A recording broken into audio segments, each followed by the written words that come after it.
Welcome back. I'm Connie. And I'm Nadia. And this is episode 3 of Wonder Womb.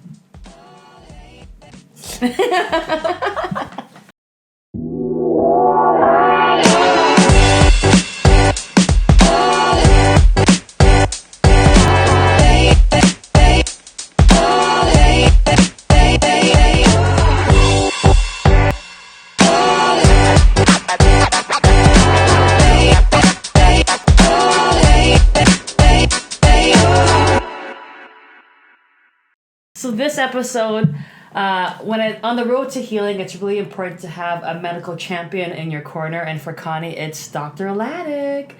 And we finally get to meet him. He's the best. All right, give it up for Dr. Ladak! Yay! Oh, Dr. Ladak, we're so happy to have this episode with you because as Connie's been sharing her journey towards healing, it's with the support of medical professionals like you in her corner, cheering her on that she's able to kind of do this and share her story with others today. So thank you for joining us. And our first question is, please explain, what is PCOS? Sure. Well, thank you. I'm happy to be here. It's great to be able to, be part of this wonderful journey. So PCOS, it's polycystic ovary syndrome, is a condition that actually has its roots in a little bit of genetics and a lot of history and evolution. The idea, or not the idea, but PCOS is really about women that have their follicles develop, multiple of them at the same time. And that's the typical cycle of how ovaries function. They develop multiple follicles, which are new eggs, and it's the strongest one that wins. And when the strongest one wins, the other ones turn off, and it's that one that then turns into the next part of your cycle, releases your egg, produces your estrogen, and then later on progesterone to kind of get that maintenance of your uterine lining. Now in polycystic ovaries, what happens is that the signal to go to ovulation doesn't occur. It's that a lot of these follicles kind of get stuck in that developmental phase. So, a really good analogy for that is let's say you're at a show, let's say you're at the, one of those talent shows. I think, America's Got Talent or whatever. And you have all these people singing on the stage together and nobody can hear the singers because the audience is distracted, screaming, heckling, doing whatever they're doing. So no one can actually hear the singers. So what happens is they just keep singing on the stage and there's no eventual winner. And so that's what happens with polycystic ovaries. You just kind of get stuck in that moment and unable to go forward. Historically and genetically, it's around 1 to 3% of women have polycystic ovaries. And it's actually an evolutionary thing because what happens is during times of starvation in human history, when most women are starving, what happens is their bodies shut down their cycles because it's considered to be too much energy expenditure and all this other stuff. And so no babies are being born in starvation, which will kill our species. Yeah. In the women who actually have genetic basis of polycystic ovaries, it's when they lose that part of their body weight and their percentage of body fat that their cycle actually starts. And that is protective for us as a species.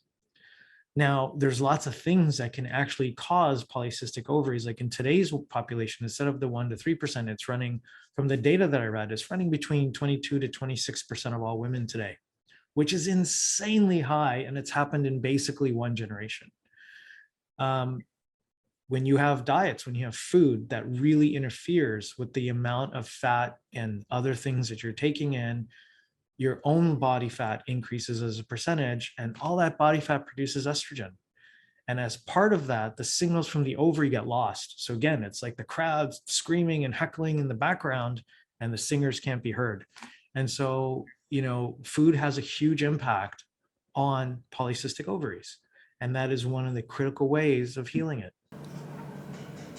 So Connie, is that a good explanation? Yeah, totally. That's so helpful. I like the analogy of the the talent show. It helps kind of visualize what's happening in our body. Because I'm over here like, that's a lot of singing. Like, I'm exhausted thinking about my eggs singing like that. Yeah. That's a lot. But it explains like what's happening. Because obviously outwardly you're like, what's going on? But so your body is working, but it's just like against itself. Yeah. Or think about it like a choir or a gospel choir. You have a whole bunch of amazing singers, but the thing is, you need one lead. And that's the one that usually releases the egg. Right. It's the melody. That's how it works. But if everyone is screaming in the background, you never can pick the lead because you can't hear the singers. That's true. So like going down memory lane, like Connie, like what were maybe your results or like your symptoms when you first met with Dr. Ladak? What state was your body in? Yeah. And just for context, who Dr. Ladak is for me is a plant-based, like a doctor who practices plant-based medicine. And it's like having his patients learn to heal themselves and their bodies through food. Yeah. And food that's grown naturally and whole foods, like little to no processing. So it was so great to actually, and Dr. Ladak is hip covered. So so in Canada that means like it's covered by exactly our provincial so that we can it's such a blessing really to work with Dr. Ladak. And so I was at that point looking for a doctor who like wasn't like a naturopath but like someone who's hip covered, which is awesome. So we did blood work right away. So Dr. Ladak is very accountable, so responsible, and like what I love about you is that you care so deeply about like me and like my future, and you're so interested in everything that I was creating. So I remember just like our first meeting, it being like, he cares, like he actually cares. And that's so like sad to say at the same time, right? But like Dr. Ladak cares. So, and he cared by being like, he has like this tough love attitude about him. So he was grilling me about like what I was eating, and I realized I actually had no idea what, like, I was having like vegan, just for instance, like vegan protein shakes, and not even questioning what was it, like what was in it. I was like, yeah, I'm plant-based, but it's like, what are you actually putting into your body? Because I didn't know, like, just around chemical-wise, everything, how that would impact my body. And so once I said yes to working with Dr. Ladak and like, being guided by him, we did blood work. And from the blood work, we saw that I had higher levels of testosterone and DHT. Okay. Yeah. So, Dr. Ladak, you could speak more on that and what that means and what our journey was to have it come down. Sure. So, a lot of the work I do is definitely focused on a whole food plant-based approach, but that's also in line with the 2019 updated Canada Food Guide.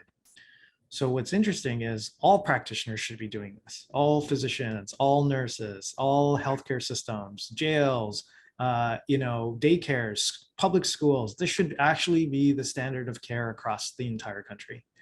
But having said that, when you have evidence of polycystic ovaries, so there's different ways to diagnose it. One way is you could do an ultrasound, and you can actually look at the ovaries and see that, yes, there are multiple follicles stuck in development. The second way to do this is with blood work. And what you actually see often is women that have either elevated testosterone or elevated DHT, which is dihydroxytestosterone. And what it means is it's a derivative of testosterone, but all it means is that when you have higher levels of estrogen, some of it gets converted into testosterone at levels that are too high for the female body. And as part of that, you can get other side effects. Aside from losing your cycle, the other things that can happen is almost like a masculinization to some degree. Some women have no symptoms, nothing changes. But for other women, they'll grow facial hair, or their voice will deepen, or they'll get broader shoulders or gain muscle mass, or etc. The other way you can boost testosterone is by lifting weights really heavy for you, like really hard CrossFit can actually raise that as well.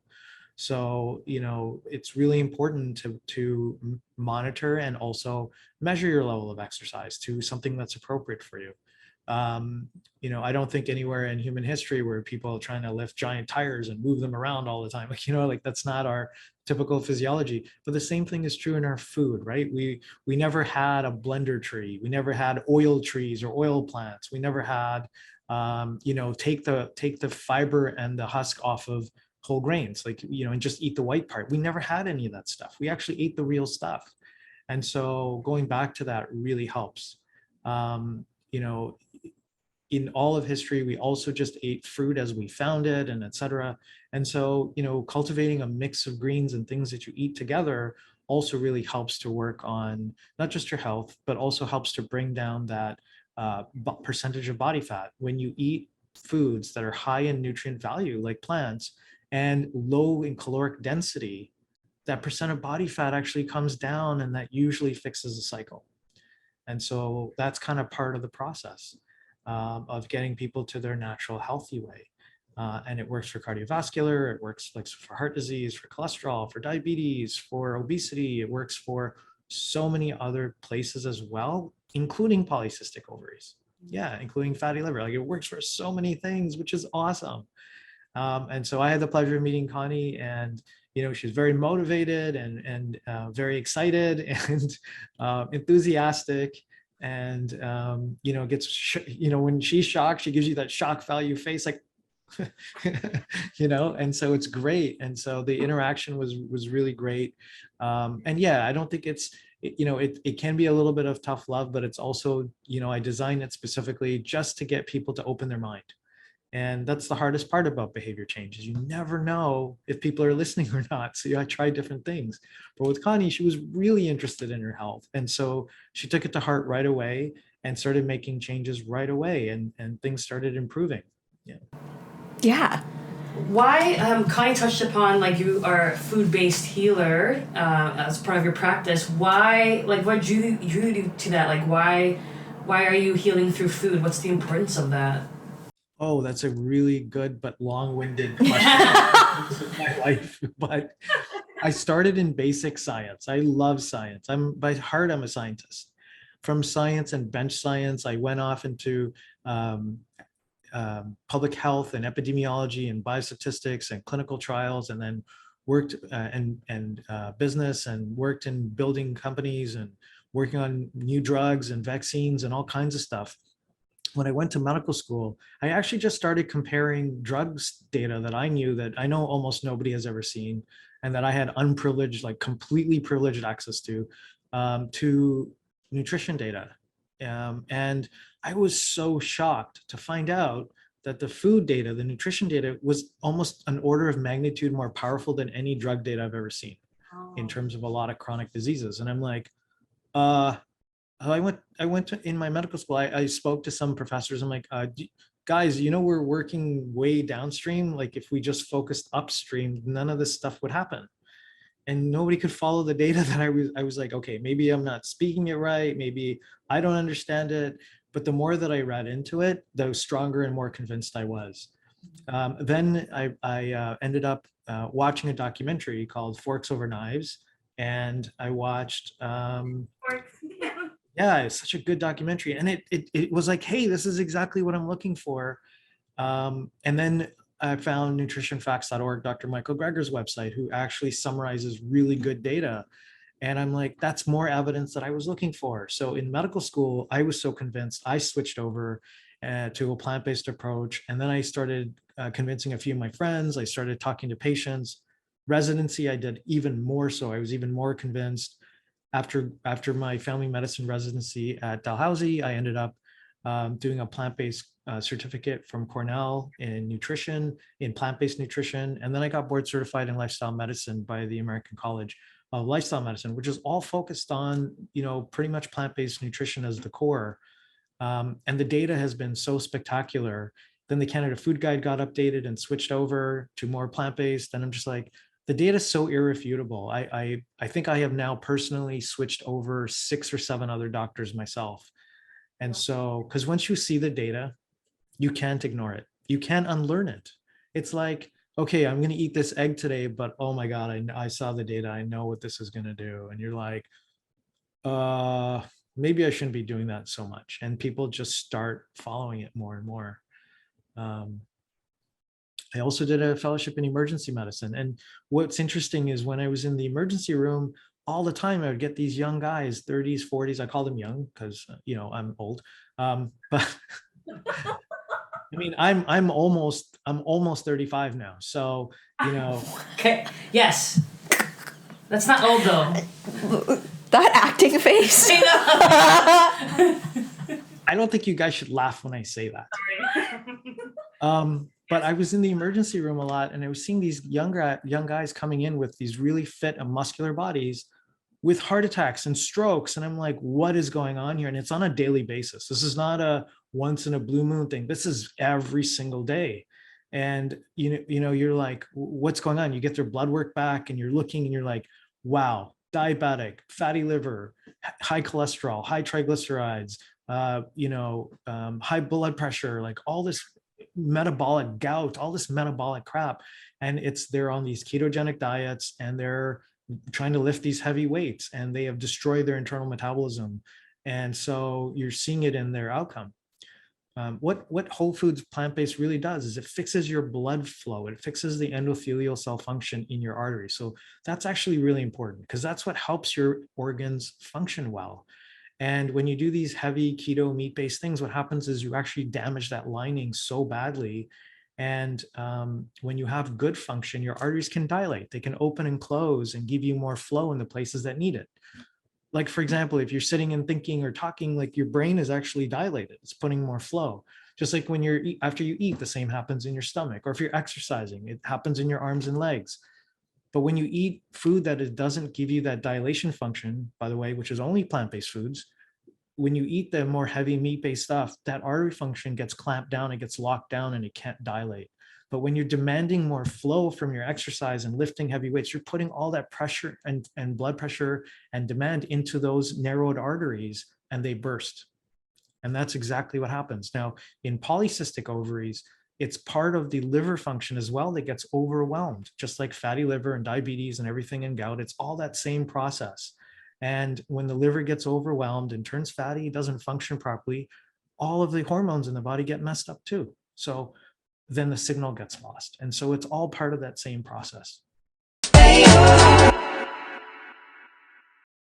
You meet this plant-based healer. How are you, and you're coming into a state where like testosterone's high, DHT is low, all these terms. Mm-hmm. How are you like, yeah, I'm gonna give up meat now. Like, how are you receiving this news and how are you beginning this? Yeah. So I actually became I became vegan. Yeah. In 2016, and there's a difference because when you're vegan, you still eat processed foods. Like it could still be an unhealthy diet, right? Okay. But at that point, I felt like, I was going through everything with my body, and like intuitively, I was like, I can let go of meat, I can let go of dairy. Okay. However, when I first met with Dr. Ladak, I was like telling him everything that I was eating, and I was still like, I was like, yeah, I'll have cheese. Like I'll put not cheese because I don't actually like cheese. But, like, it'll, like, be there on, like, some sort of bread, like cheesy bread or something. So I was like, yeah, sometimes I'll have that if it's there. Yeah. And then, like, have milk in my coffee and stuff like that. So dairy was, like, a whole thing. Dairy, Dr. Ladak can speak about that around, like, just really sticking to it being plant-based. Okay.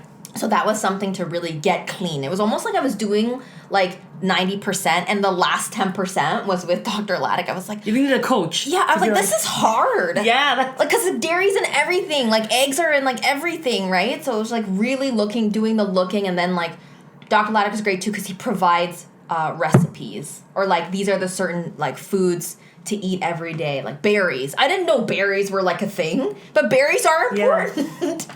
And so when we started working together, it was like beginning of 2018. We had my initial blood work, and then I got an ultrasound just to see where I was at. So he got that, and then I went and saw him every like 8 to 10 weeks. Okay. Right? So it was very consistent, and I was definitely like afraid because I was trying a new way of living. Yeah. Right? But like that was so great to have Dr. Ladak be like, the first day when I met him, he said, we're going to heal PCOS. Like, that was a thing that really got me hooked because I've never heard that in my life. because a genetic disorder is a genetic disorder. You can't do anything about it because it's genetic. It's like the end. But then it's really like me questioning, what does that even mean? And also I'm going to heal this, like create my body newly, like how I've done around my whole life. What is it with my body that I give power away to? That was the question. So really taking that on with Dr. Ladak's guidance, because he was like, we're doing it. And I was like, oh, good. So it's not like it was a walk in the park, for sure. There was things to adjust, like different ways of eating, really looking at my stress levels. Dr. Ladak was saying, he's like, Connie, like you have a stressful lifestyle, and it's not about taking on that, right? So I'm somebody who takes on all the stress of like acting and auditions and all that, and he's like, you got like, we would like brainstorm different ways of like releasing that, especially like at night, like to be able to have proper 8 hours sleep. But yeah, just like working with Dr. Ladak, what it looked like was, going for a consultation, was going through like, he would ask about all areas of my life, It all connects. Yeah, because it does all connect. It is a whole lifestyle to take on. And, like from like dating, like how are you? Like where you happy? Like just like stuff that's so, that before like I didn't get that kind of care. Yeah. And it just felt like, I could like be there for like an hour sometimes for my appointment because it's just like, it's so thorough, like going over all these things and exercise too. So that's something that I could talk about as well. Like when I first met Dr. Ladak, I was at like, that's what I was doing, 9-round boxing thing. And I remember I would work myself so hard. I would like almost like be like lightheaded after each session, thinking that that's like my body needed to be trained. Or that's how you know I was working. I know, exactly. So I was like exhausted. And then I started doing like some like weight stuff too. HIIT cardio or whatever. I'm like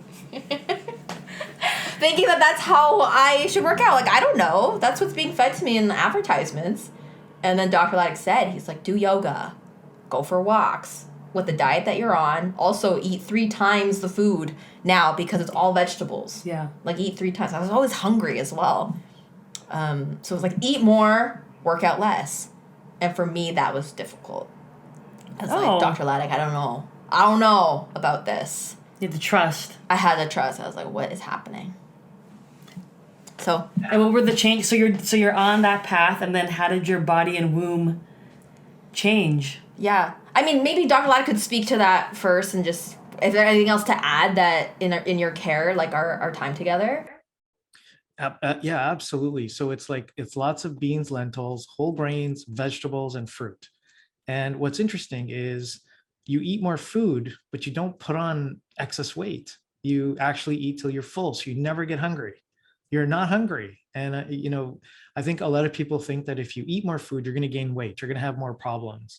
So like they try to restrict their portion size, but then they're eating things that are really calorically dense. And so, they end up hungry and eating more calories at the same time.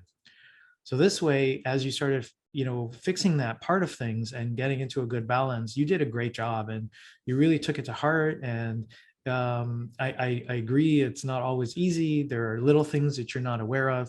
The other thing I like to do is I like to teach people how to read food labels. And, learning how to read food labels is one of the most important skills you actually need if you're going to buy something out of a box or a package. And so I have a little show that I do, Grocery Shop with a Doc, and I actually am teaching people how to read food labels. And it's so easy once you learn it. Again, you can't unlearn this skill. It's like riding a bike. And Connie did great, paying attention to all the food that was going in, but not counting calories, right? We don't count calories. You just eat till you're full, you're satisfied, eat a good proper breakfast, a good lunch, a smaller dinner, really try to load your calories in the daylight hours. And then you kind of stop eating at 6 or 7, and then that's it. And then you wait till the next morning.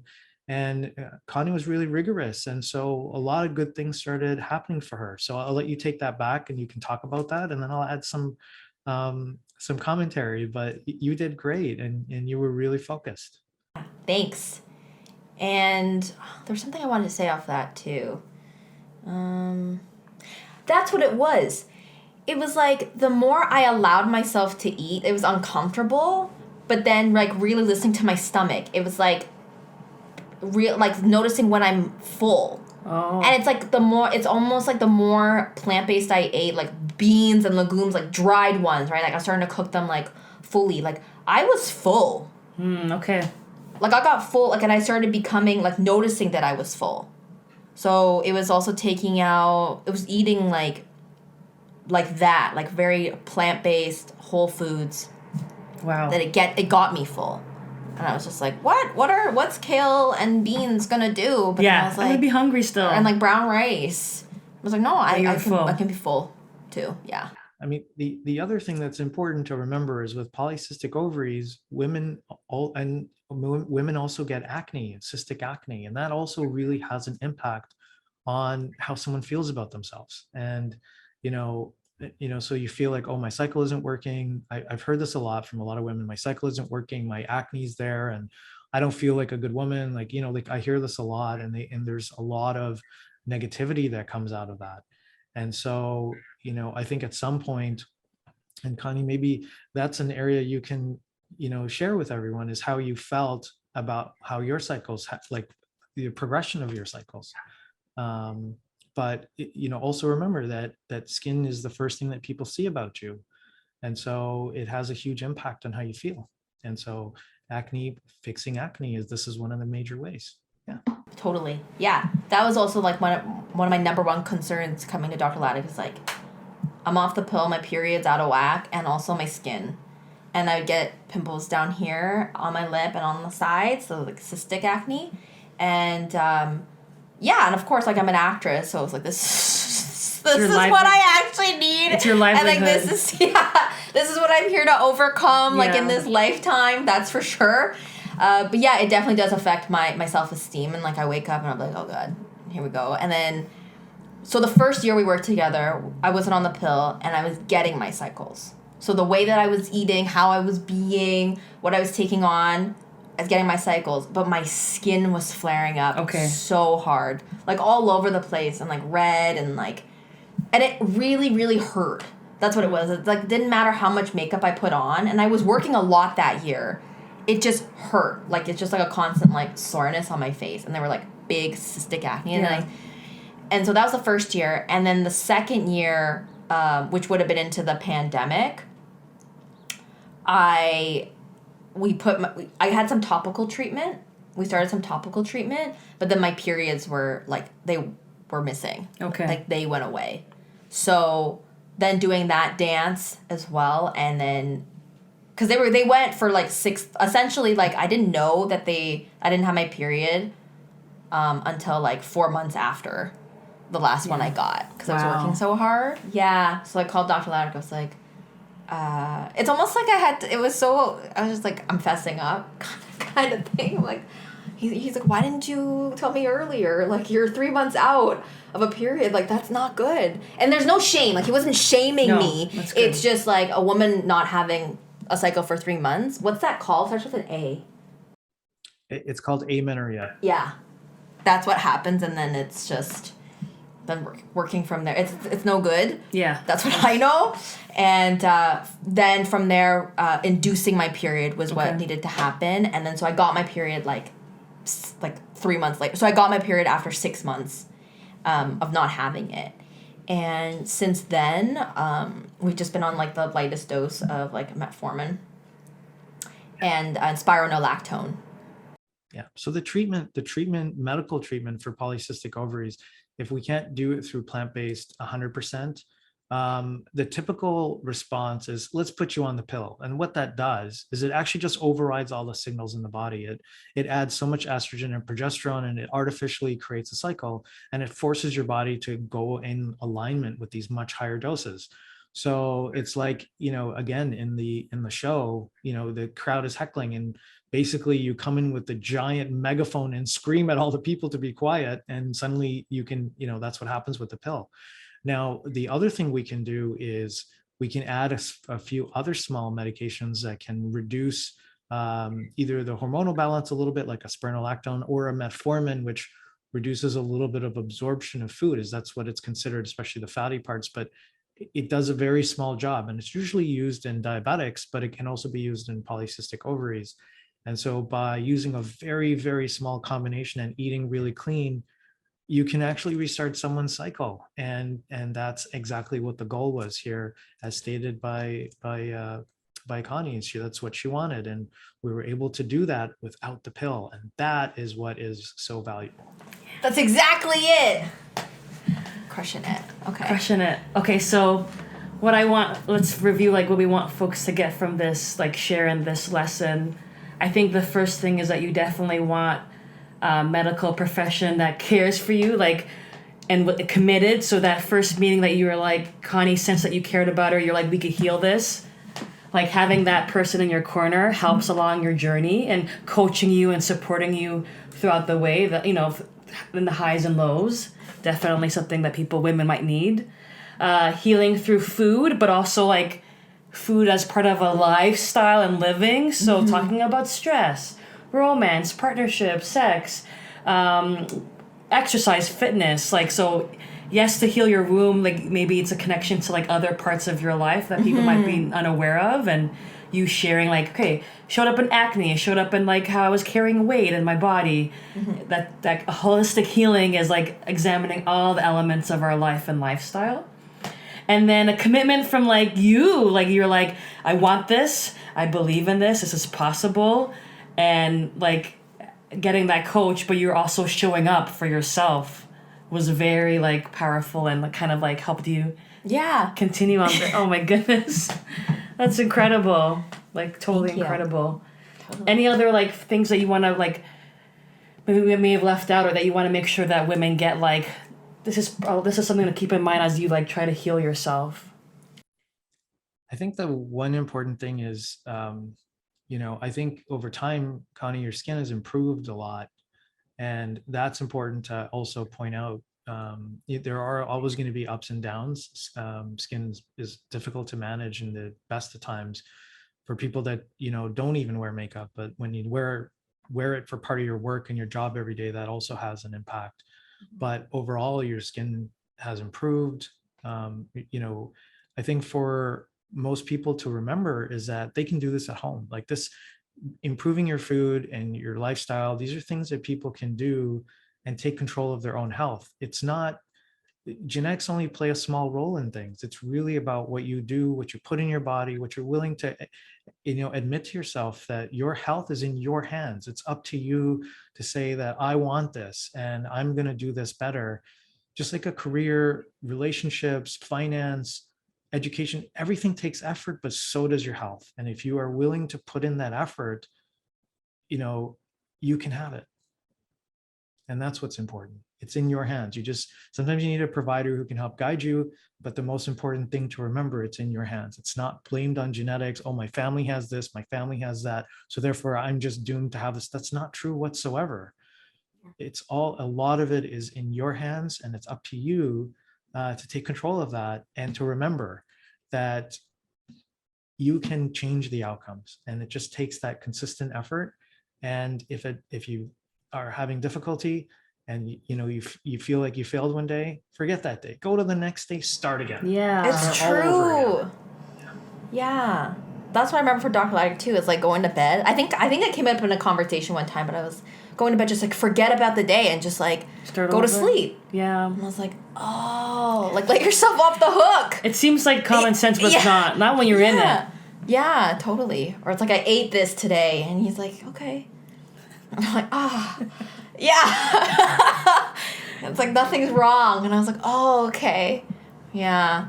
And I remember Dr. Ladak saying, like, eat what you want as well. Like, here is, like, here are the foods, but also, like, eat ice cream if you want to. Like vegan ice cream. Go. Have the sugar. Have the cookie. Like, have it. And I was like, oh, yeah. But not often. Have it. But not often. Right? Not every day. No, not even like every week. Okay, well, I had a cookie, so but the thing is, I also always say, if you're craving stuff like that, eat a bunch of fruit and wait 15, 20 minutes. Oh. Fruit first. Okay. When you're hungry, fruit first, and then Yeah, then if you still want something, okay, fine, but eat a bunch of fruit, wait 15, 20 minutes. 99% of the time, no craving, it's gone. Okay. No, it's awesome. So, Dr. Ladak, we're big fans of you. If other folks watching want to kind of keep tabs on you and have you in their life, what are other ways that we could kind of learn from you, and what are things that you're working on right now? Sure. Yeah. So I'm a family doctor, emergency doctor, but I have a small family practice in Etobicoke in Ontario. But I also have my Canadian Center for Lifestyle Medicine, which you can Google and find, and it has all my contact info on there. So, people are welcome to reach out that way. I'm also putting up, like I said, I'm putting up a short set of videos on how to read food labels. It's called Shop with the Doc.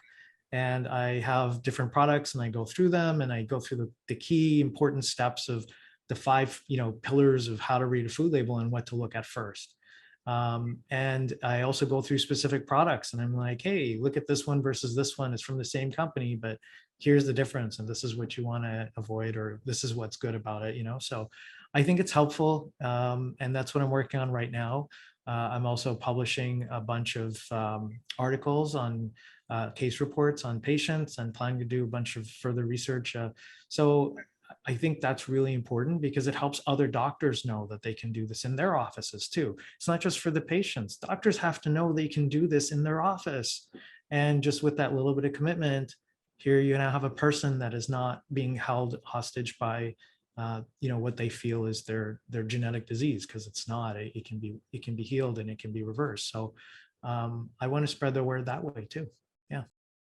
Dr. Ladak, I acknowledge you for being your word and being a walking, talking example out in the world on healing and having your patients feel healed and doing it yourself. Yeah. And for, taking care of each patient and really seeing them as an individual, case by case, and putting all your attention and love and care and commitment to healing the world and having the world be able to heal themselves.